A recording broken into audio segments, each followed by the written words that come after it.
Hello friends. जैसे कि हम लोग ने पिछले वीडियो में देखा था नोमेनक्लेचर ऑफ रेफ्रिजरेंट्स। अब आज के इस सेशन में हम लोग देखने जा रहे हैं properties of refrigerants. Generally refrigerants के थ्री प्रॉपर्टीज होते हैं।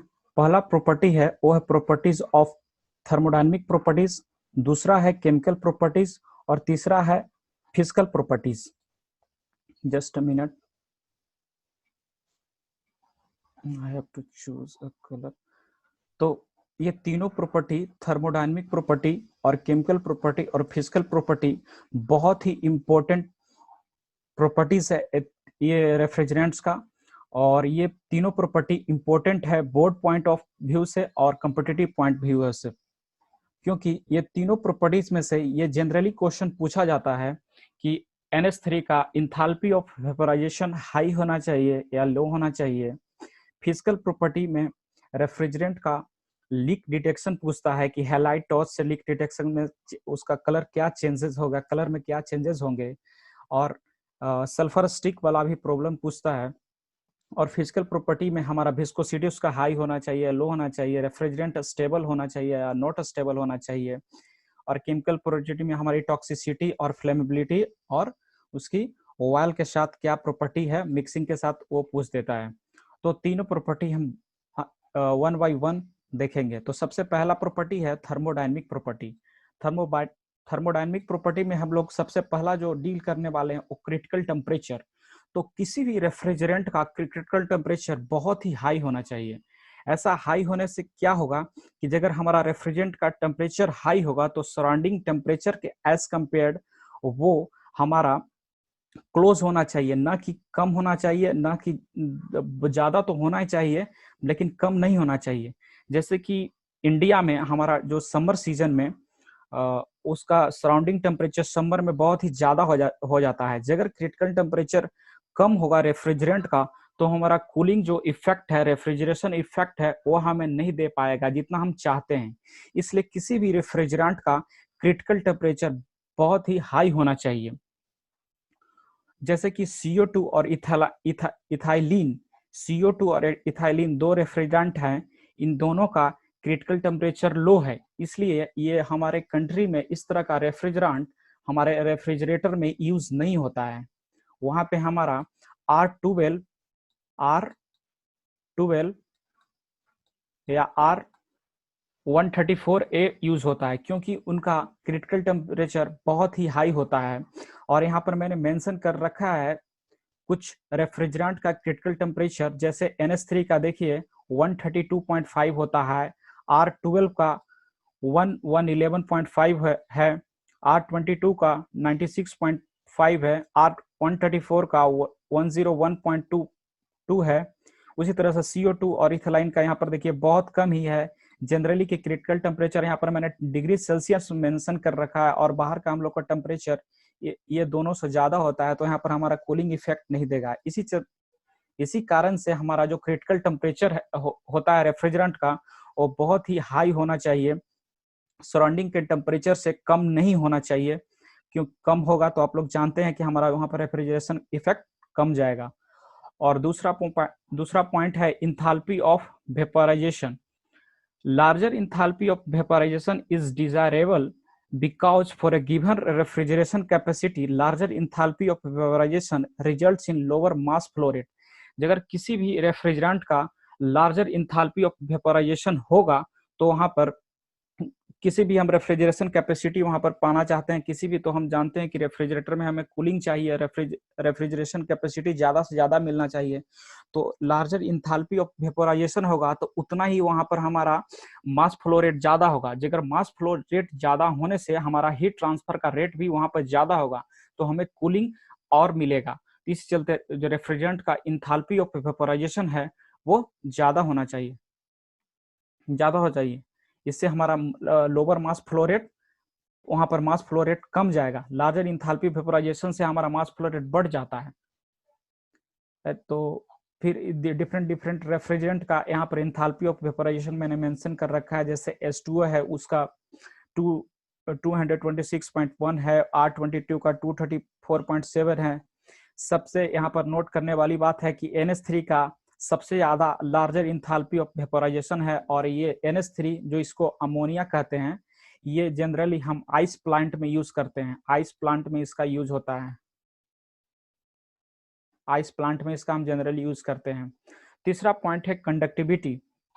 कंडक्टिविटी अगर हम चाहते हैं कि हमारा एवोपरेटर में, एवोपरेटर जो कंडेंसर ट्यूब होता है उसमें अगर हीट ट्रांसफर को हमको बढ़ाना है तो कंडक्टिविटी वहां पर बहुत ही डिजायरेबल प्रॉपर्टी होगा। So for faster heat transfer higher conductivity is Dzire.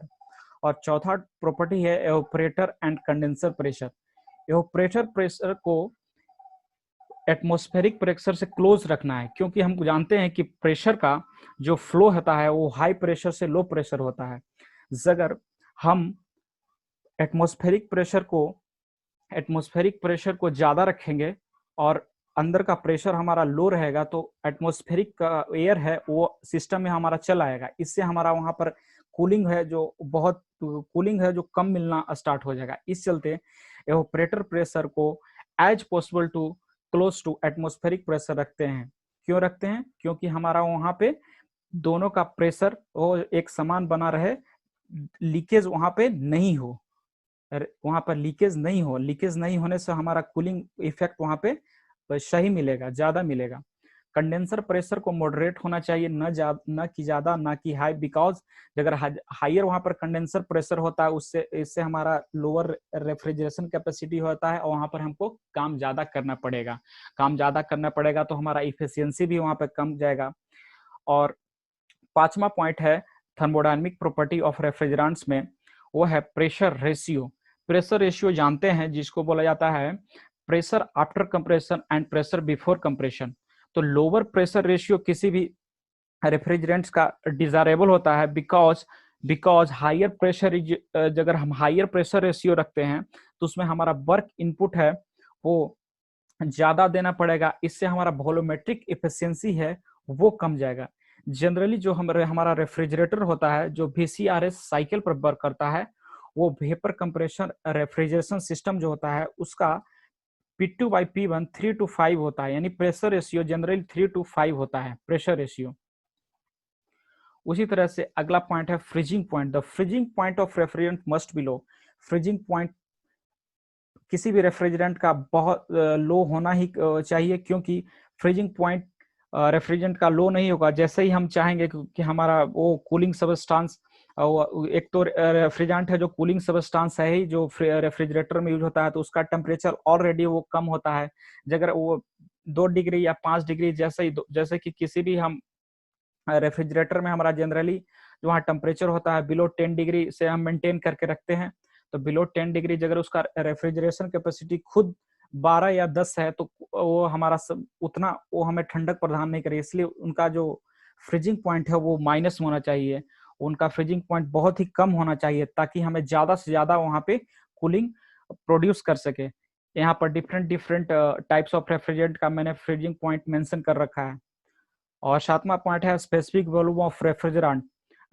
Refrigerant का स्पेसिफिक वॉल्यूम मतलब कितना रेफ्रिजरेंट हम देंगे, जो कंप्रेसर का जो इनलेट होता है उसका कम होना चाहिए, क्योंकि अगर हम वहां पर स्पेसिफिक वॉल्यूम रेफ्रिजरेंट का ज्यादा देंगे तो वहां पर बिगर साइज ऑफ कंप्रेसर वहां पर हमें रिक्वायर्ड होगा। इससे हमारा वो जो हमारा सिस्टम है वो कंपेटिबल नहीं होता हो जाएगा, बहुत ही बल्कि हो जाएगा और बहुत ही हमारा स्पेस वहां पर एक्वायर्ड करेगा और हैवी भी हो जाएगा। और आठवां पॉइंट है जैसे कि आप लोग सब जानते हैं कि COP should be as much as higher. COP क्या? COP बहुत ही ज्यादा होना चाहिए। COP अगर ज्यादा होगा तो इससे हमारा फायदा ये रहेगा कि COP ज्यादा होने से हमारा इफिशियंसी रेफ्रिजरेशन का ज्यादा मिलेगा, हमारा जो सिस्टम है उसका इफिशियंसी ज्यादा मिलेगा। 9th पॉइंट है compressor discharge. Compressor discharge temperature होता है इट शुड बी हाई, क्योंकि अगर हाइड होगा तो जो कंप्रेसर है जो ओवर हीटेड रहेगा तो जिसमें उसमें ओवर हीटिंग हो से जो भी उसमें वाटर ड्रॉपलेट्स जो भी रहेंगे अनवांटेड पार्टिकल्स वो सब वहां पे से वेपोराइज हो जाएंगे। तो यहाँ पे देखते हैं एक एग्जांपल दिया है कि NH3 compressors are generally water cooled. एक जनरली वाटर कूल्ड इसका कंप्रेसर होता है NH3 कंप्रेसर का, because the compressor discharge temperature of NH3 refrigerant system is high, क्योंकि ये बहुत ही हाई होता है कंप्रेसर डिस्चार्ज में, इसलिए इसको वाटर कूल्ड रखते हैं। फिर दूसरा हम प्रॉपर्टी पे आते हैं, केमिकल प्रॉपर्टी। केमिकल प्रॉपर्टीज में इसमें सबसे पहला प्रॉपर्टी है वो टॉक्सिसिटी है। तो किसी भी रेफ्रिजरेंट को टॉक्सिक नहीं होना चाहिए, टॉक्सिक होगा तो हमारे लिए बहुत हार्मफुल है। So refrigerant must be non toxic. एक यहाँ पर एक रेफ्रिजरेंट है जो अमोनिया, वो टॉक्सिक है, toxic in nature. Ammonia refrigerant is toxic in nature. Second है flammability. Flammability means it is the property of catching fire. Refrigerant के पास वो प्रॉपर्टी नहीं होना चाहिए जो जल्दी से आग पकड़ ले। So refrigerant must be non flammability. और तीसरा पॉइंट है action with the oil in compressor. जैसे कि कंप्रेसर में जैसे ही हम इनलेट के कंप्रेसर पर रेफ्रिजरेंट देते हैं तो वहां पर उसके साथ रेफ्रिजरेंट के साथ कुछ ऑयल भी चला आता है। तो oil is carried by high temperature refrigerant to the condenser and finally to the evaporator। जैसे ही कंडेंसर में आता है फाइनली एवापोरेटर में आता है। In evaporator refrigerant vaporises and oil separates from the refrigerant. वहां पर क्या होता है, ऑयल सेपरेट्स हो जाता है रेफ्रिजरेंट से, क्योंकि एवापोरेटर में जैसे ही जाता है तो वहां पर रेफ्रिजरेंट तो वेपोराइज होता है लेकिन वहां पर ऑयल बच जाता है। दस वहां पर क्या हो जाएगा, oil gets accumulated. This accumulation of oil results in reduce heat transfer coefficient. वहां पर एवापोरेटर में जैसे ही हमारा रेफ्रिजरेंट जाता है तो वहां पर तो रेफ्रिजरेंट वो वेपोराइज होता है लेकिन ऑयल बच जाता है, तो ऑयल वहां पर एक्युमुलेट हो जाता है, जम जाता है। इससे हमारा क्या होता है कि हीट ट्रांसफर जितना होना चाहिए वो नहीं होता है। That means that it decreases the lower heat transfer coefficient, thus results in reduce the efficiency of the refrigerator, और ये एफिशिएंसी को रिड्यूस करता है। वैसा रेफ्रिजरेंट जो मिसिबल है ऑयल के साथ, जैसे कि NH3 और CO2, अमोनिया और CO2 रेफ्रिजरेंट है वो मिसिबल है ऑयल के साथ। वो कोई भी प्रॉब्लम प्रेजेंट नहीं करता है, क्योंकि वहां पे हमें ऑपरेटर के पास एक ऑयल सेपरेटर दे देते हैं। ऑयल सेपरेटर क्या होता है कि वो ऑयल को ब्राउट बैक कंप्रेसर के में कर देता है। वो ऑयल क्या करता है कि वो ऑपरेटर से ऑयल को सीधे सीधे कंप्रेसर में ले आता है, डायरेक्टली सीधे कंप्रेसर। इसका रोल यही है, oil separator brought back the oil to the compressor. Refrigerant that are completely miscible, और ऐसा रेफ्रिजरेंट जो कंप्लीटली मिसिबल है R11 R22 also do not present any problem because oil which reaches evaporator. वैसे oil जो reaches करते हैं, क्योंकि वहां पर ऑयल सेपरेटर लगा देंगे तो वो कंप्रेसर में सीधे हमारा ब्राउट बैक कर देगा। रेफ्रिजरेंट्स डेटा जो वैसा रेफ्रिजरेंट जो पार्शियली मिसिबल विथ ऑयल है, like R22 creates problem, hence वो प्रॉब्लम क्रिएट करता है। हेंस वहां पे हम लोग क्या है कि जो मिनरल ऑयल यूज ना करके वहां पे सिंथेटिक ऑयल यूज करते हैं। सिंथेटिक ऑयल क्या इसलिए हम यूज करते हैं, यूज करने से वहां पर ये होगा कि सिंथेटिक ऑयल में हम वो प्रॉपर्टी डाल सकते हैं, जितना हार्मफुल हमारा मिनरल ऑयल होता है उतना हमारा सिंथेटिक ऑयल नहीं होता, और सिंथेटिक ऑयल वहां पे। तो चौथा प्रॉपर्टी है friends, chemical property of refrigerants में action with the material of construction. Action with the material of construction, जैसे कि जानते हैं कि अमोनिया है जो कॉपर के बने हुए मटेरियल को जो जिससे हमारा रेफ्रिजरेटर और कोई भी सिस्टम जो रेफ्रिजरेशन इफेक्ट प्रोड्यूस करता है वो अटैक कर देता है, उस पे अमोनिया कॉपर पे अटैक कर देता है। इसलिए hence when NH3 is used as refrigerant, वैसे सिस्टम में जिसमें NH3 अमोनिया रेफ्रिजरेंट यूज हो रहा है उसमें हम कॉपर का बने हुए का मटेरियल नहीं यूज करेंगे। वहां पे हम जनरली राउट आयरन और स्टील यूज करते हैं, is used as the material of construction. Similarly जो फ्रेम्स होते हैं वो अल्युमिनियम पे अटैक कर देते हैं, इसी चलते वैसा सिस्टम में हम यूज नहीं करेंगे जहाँ पे फ्रेम्स यूज हो रहा है और वहाँ पर उस मटेरियल जो मटेरियल ऑफ कंस्ट्रक्शन है वहाँ पे अल्युमिनियम होगा, वहाँ पर जनरली हम कॉपर यूज करते हैं। तो ये लास्ट टॉपिक था केमिकल ऑफ प्रॉपर्टीज का, action with the material of construction. और तीसरा प्रॉपर्टी है फिजिकल प्रॉपर्टी है रेफ्रिजरेंट का। और इसमें सबसे पहला प्रॉपर्टी हम लोग देखेंगे विस्कोसिटी। तो रेफ्रिजरेंट का विस्कोसिटी होना चाहिए वो लेस होना चाहिए।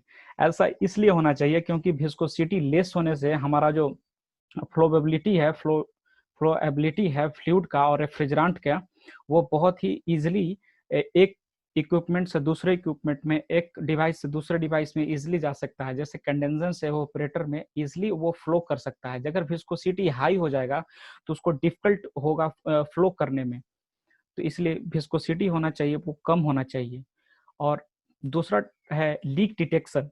लीक डिटेक्शन में हम लोग ये जानते हैं कि अगर रेफ्रिजरेंट हमारा रेफ्रिजरेटर से लीक कर रहा है तो उसको हम कैसे पता करेंगे।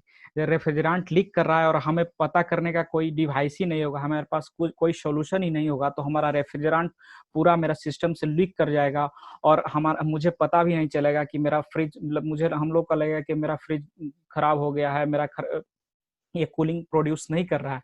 तो वहाँ पर रेफ्रिजरेंट को लीक डिटेक्शन करने के लिए डिफरेंट डिफरेंट मेथड है। Refrigerant should not be leak detected from the system. वहाँ पर रेफ्रिजरेंट लीक आउट नहीं होना चाहिए। अगर लीक आउट हो जाएगा तो आप लोग को पता है कि वहाँ पर हमारा कूलिंग प्रोड्यूस नहीं होगा। If at all it leaks, अगर ऐसा होता है कि रेफ्रिजरेंट हमारा लीक करने लगे रेफ्रिजरेटर से, तो it's detection must be simple. जैसे कि फ्रेंस लीक, अगर कोई भी फ्रेंस, जितने भी फ्रेंस हैं, फ्रेंस में जितने भी आर ग्रुप के आते हैं वो सब फ्रेंस कहलाते हैं। तो अगर फ्रेंस रेफ्रिजरेंट है वो लीक कर रहा है तो उसको डिटेक्ट करते हैं हेलाइट टॉर्च से। जैसे भी कोई फ्रेंस ग्रुप के रेफ्रिजरेंट है वो लीक होते हैं तो वहाँ पे एक हेलाइट टॉर्च होता है, हेलाइट टॉर्च वहाँ पे जलाते हैं, जो तो वो फेरोन का कलर होता है वो ब्लू से ब्लूइश ग्रीन में चेंज कर देता है, वो ब्लू से ब्लूइश ग्रीन में चेंज कर देता है। फेरॉन्स जैसे ही लीक होता है वहां पे हम लोग हेलाइट टॉर्च जलाते हैं। हेलाइट टॉर्च जलाने से क्या होता है, जो फ्रेन का कलर होता है ब्लू, वो changes to bluish green. Similarly ammonia refrigerant का लीक डिटेक्ट आउट करने के लिए हम वहां पे सल्फर स्टिक उसके साथ मिलाते हैं, वहां पे रखते हैं। सल्फर स्टिक रखने से क्या होगा कि अमोनिया अगर सल्फर से रिएक्ट करेगा तो अमोनियम सल्फाइड बनाएगा। अमोनियम सल्फाइड क्या होता है, अमोनियम सल्फाइड बनता है तो वहां पे एक व्हाइट फ्यूम्स निकलता है। व्हाइट फ्यूम्स कहने का मतलब फ्रेंड्स कि एक उजला धुआं प्रकार का वहां पे उजला धुआं उठता है, व्हाइट फ्यूम्स, व्हाइट स्मोक कह सकते हैं, वो निकलता है।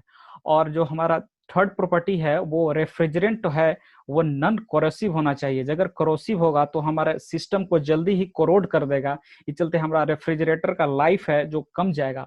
नॉन कोरोसिव होना चाहिए रेफ्रिजरेंट। और हमारा रेफ्रिजरेंट है उसकी विजिबिलिटी भी होनी चाहिए। और ये लास्ट कोरोसिव प्रॉपर्टी था यहाँ पे। और हमारा आइडियली जो रेफ्रिजरेंट होता है उसमें स्टेबिलिटी होना चाहिए। The ideal refrigerant should not be at any temperature in refrigerant since the refrigerant should be stable.